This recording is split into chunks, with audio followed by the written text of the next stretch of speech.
दोस्तों, आज की कहानी है बहू रसोई में जूठे बर्तनों को साफ कर दो। दोस्तों, कहानी शुरू करने से पहले अगर आपने हमारे चैनल को सब्सक्राइब नहीं किया है तो सब्सक्राइब कर लीजिए ताकि आपके पास पहुंचे हर नया वीडियो। अरे सरला बहन, आप आइए ना, कैसे आना हुआ? शकुंतला जी ने अपनी पड़ोसन की सहेली से कहा। सरला, अरे मैं तो कल के लिए निमंत्रण देने आई थी। कल मेरे पोता जन्म की खुशी में छोटी सी पार्टी रखी है, तो सोचा निमंत्रण भी दे दूंगी और मिलना भी हो जाएगा। तुम तो आज कल दिखती ही नहीं। शकुंतला जी, अरे समय ही कहाँ मिलता है आजकल, क्योंकि बहू को बच्चा हुआ है। अभी बच्चा हुए 1 महीना भी नहीं हुआ है, तो सोचा हमारी सास ने तो नहीं रखा हमारा ख्याल, लेकिन मैं क्यों उनके जैसी बनूं? हम तो जच्चा बच्चा का अच्छे से ख्याल रखते हैं। बहू को बोल दिया है कि 3 महीने बाद ही रसोई में जाने की सोचना। सरला, सस बहुत ही नेक विचार हैं तेरे, वरना कौन सी सास ननद इतना सोचती है घर की बहू के बारे में। अच्छा चलती हूँ, लेकिन कल ध्यान से चली आना शकुंतला। हाँ, क्यों नहीं, बहुत बहुत बधाई हो। तब तक शकुंतला जी ने अपनी बहू रमा से कहा, बहू सब्जियां कट गई क्या? रमा, हाँ माँ जी। दरअसल रमा के घर के सारे काम कराए जाते थे सिवाय खाना बनाने के। सब्जियां काटना, आटा गूंथना, बर्तन कपड़े सब कुछ, बस खाना बनाने नहीं दिया जाता था।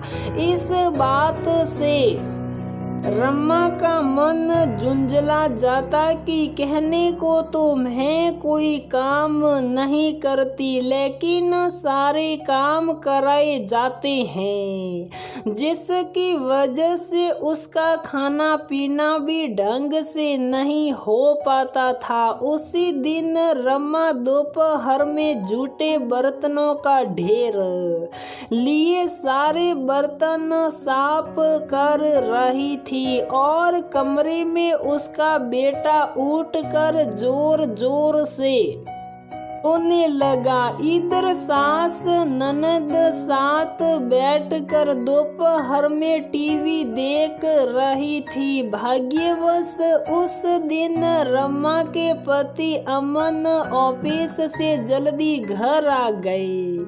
ये सब देखकर अमन को बहुत गुस्सा आया, लेकिन मजबूर था, किसी को कुछ बोल नहीं सकता था। कुछ बोलने पर घर में महाभारत शुरू हो जाता और शकुंतला जी बेटे को अपनी माँ के रूप में की गई अपने बेटे के प्रति सारे कर्तव्यों को गिना डालती।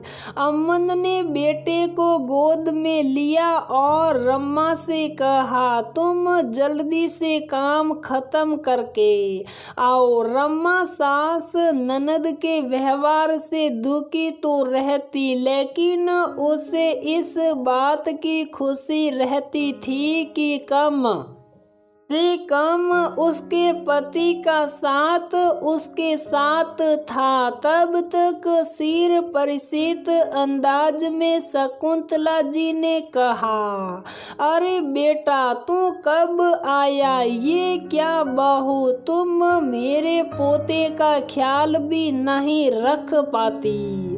तुम्हें इसीलिए तो सारे कामों से छुट्टी दी है कि तुम मुन्ने का ख्याल रख सको।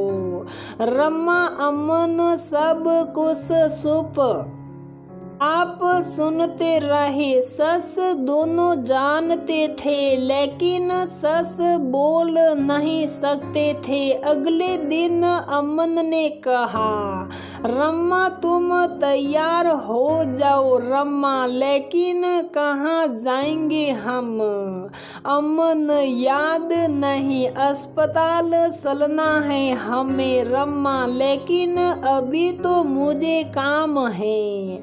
अमन, जितना कह रहा हूँ तुम उतना ही करो, बस थोड़ी देर बाद अमन, रमा और बच्चे अस्पताल चले गए। तभी अमन के फोन पर लगातार शकुंतला जी का फोन आ रहा था, लेकिन अमन ने फोन उठाया नहीं। सुबह 8 बजे से निकले हुए दोनों जब शाम को 5 बजे घर पहुँचे तो शकुंतला जी गुस्से से भरी पड़ी थी। अमन को आता देखकर उन्होंने कहा, देख बेटा, पता नहीं महारानी सुबह से बिना बताए कहाँ गायब हो गई हैं। तभी पीछे से रमा को आता देख कर रमा की ननद निशा ने कहा, माँ वो देखो भाभी भी आ गई।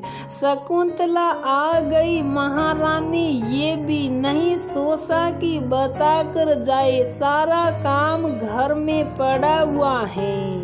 मैं घर के कामों की वजह से आज सरला बहन के पास भी नहीं जा पाई। तब तक अमन ने कहा, कैसे काम माँ?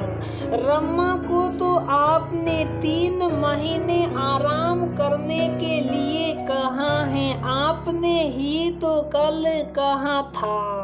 तो मैंने सोचा आज मुन्ने का टीका भी लगवा देता हूँ। दूसरा महीना लग गया है, इसलिए अपने साथ अस्पताल लेता गया।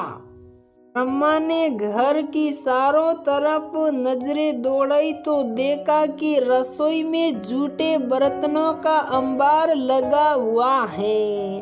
पूरी रसोई बिखरी पड़ी हुई है। फिर अमन ने कहा, रमा तुम कमरे में जाओ, मुन्ने को लेकर और आराम करो। और साथ ही डॉक्टर ने तुमको भी अपना ख्याल रखने के लिए बोला है, तो तुम अपना और मुन्ने का पूरा ध्यान रखो। इतना सुनते शकुंतला और निशा का मुंह बन गया। शकुंतला ने कहा, वाह बेटा, माँ की तकलीफ तुझे नहीं दिखी और बीवी की तकलीफ तुझे नजर आ गई। इतनी जल्दी जोरू की गुलामी करने लगा तू, और ये सारे काम कौन करेगा? अमन, माँ पहले तो आप इस बात का निर्णय कीजिए कि रमा को काम करना है कि नहीं। आपको किसने कहा काम करने के लिए?